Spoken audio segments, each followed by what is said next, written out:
Dear students, நான் உங்கள் metro Karunakaran.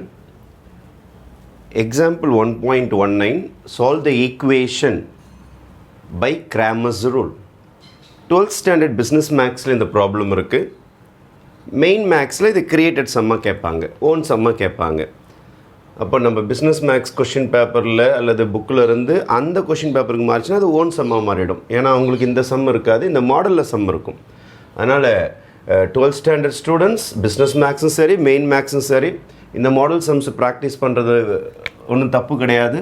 ஏன்னா ரூல் தான் முக்கியம். we are going to use Cramer's rule. நம்ம கையில் ரெண்டு ஈக்குவேஷன்ஸ் கொடுத்துருக்குறாங்க. 2x plus 3y is equal to 7, 3x plus 5y is equal to 9. இது ஏதோ ஒரு ஸ்ட்ரெயிட் லைன், xy வந்தாலே அது ஏதோ ஒரு ஸ்ட்ரெயிட் லைன். அந்த ரெண்டு ஸ்ட்ரெயிட் லைனையும் எங்கேயோ மீட் பண்ணுது, அதுக்கு பேர் தான் சொல்யூஷன். எக்ஸோட ஆன்சர் ஒய்யோட ஆன்சர் வரும். இப்போ கிராஃப் ஷீட்டில் பார்த்தீங்கன்னா எக்ஸோட ஆன்சர் என்னன்னு சொல்லிட்டு கண்டுபிடிப்போம், ஒய்யோட ஆன்சர் என்னன்னு சொல்லிட்டு கண்டுபிடிப்போம். அதுதான் சொல்யூஷன். அப்போது சால்வ் அப்படின்னாலே இது ஒரு ஸ்ட்ரெயிட் லைன்.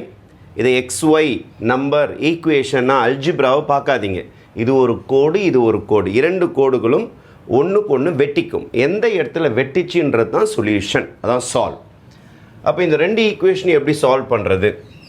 கிராமர் என்ன சொல்கிறாருன்னா, ஃபஸ்ட்டு எடுத்தோடனே டெல்டா எழுதுங்க அப்படின்னு சொல்கிறார். டெல்டானா என்னன்னா எக்ஸோடைய கோஎஃபிஷியன்ட், ஒய்யோடைய கோஎஃபிஷியன்ட், எக்ஸோடைய கோஎஃபிஷியன்ட், ஒய்யோடைய கோஎஃபிஷியன்ட்.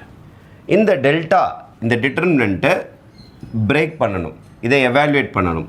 அப்போ right hand side minus left hand side. 5 2s are 10, 10 minus போட்டுட்டு அப்புறம் லெஃப்ட் ஹேண்ட் சைட் போங்க. Right hand side minus left hand side. 3 3s are 9. அப்போ 10ல் 9 போச்சுன்னா ஆன்சர் 1.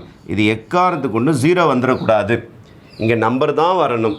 டெல்டாவில் 0 வந்துருச்சுன்னா கிராமர்ஸ் ரூல் cannot be appliedன்னு சொல்லிட்டு சம்ம முடிச்சிட வேண்டியது தான். கிராமர்ஸ் ரூல் cannot be appliedன்னு சொல்லிட்டு இங்கே 0 வரக்கூடாது. அதனால தான் இதை திருப்பி நம்ம சொல்லுவோம் நாட் ஈக்குவல் டு 0. இங்கே 0 வந்துருச்சுன்னா என்ன சார் எக்ஸாமில் எழுதுறதுன்னா, இங்கே 0 வந்துருச்சுன்னா கிராமர்ஸ் ரூல் cannot be appliedன்னு எழுதி சம்ம முடிச்சிட வேண்டியது தான்.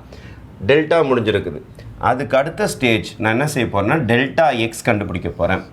டெல்டா எக்ஸ்னால் என்ன சார் அர்த்தம்? டெல்டா எக்ஸ்னால் ஒன்றுமே கிடையாது. எக்ஸோடைய கோஎஃபிஷியன்ஸ் இருக்குது பாருங்கள், அதை விட்டுடணும். டெல்டா எக்ஸ் என்றால் எக்ஸை எழுதக்கூடாது, ஒய் நம்பர்ஸ் அப்படியே எழுதிக்கலாம். 3 5 அந்த லொக்கேஷன் எதுவும் மாற்ற வேண்டாம்.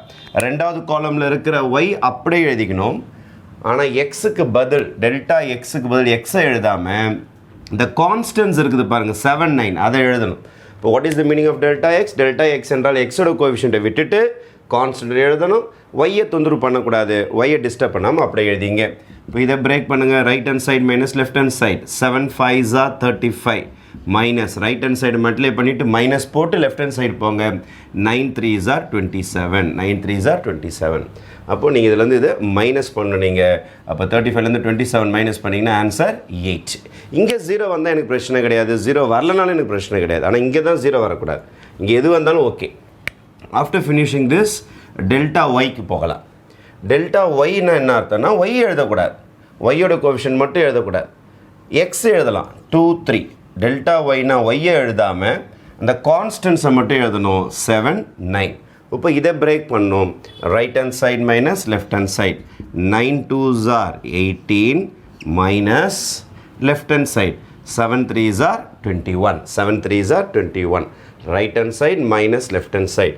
அப்போ இதை மைனஸ் பண்ணிங்கன்னா ஆன்சர் இஸ் 3. மைனஸ் தான் பெரியவன், அதனால் -3. வேறு சிம்பிள் சப்ராக்ட் ஆகிடும். எவன் பெரியவனோ அவன் சிம்பிள் தான் வரும். இப்போ கிராமர்ஸ் ரூல் அப்ளை பண்ண போகிறோம். What is Cramer's rule? Grammar என்ன சொல்கிறாருன்னா, நீங்கள் எக்ஸு கண்டுபிடிக்கணும்னு ஆசைப்பட்டீங்கன்னா, எக்ஸு வேணும் அப்படின்னா டெல்டா எக்ஸை டெல்டாவால் டிவைட் பண்ணுங்கள். ஒய் வேணும் அப்படின்னா டெல்டா ஒய்யை டெல்டாவால் டிவைட் பண்ணுங்கள். இதுதான் Cramer's rule. What is my delta X? Delta X இதோ ரெடியாக இருக்குது பாருங்கள்.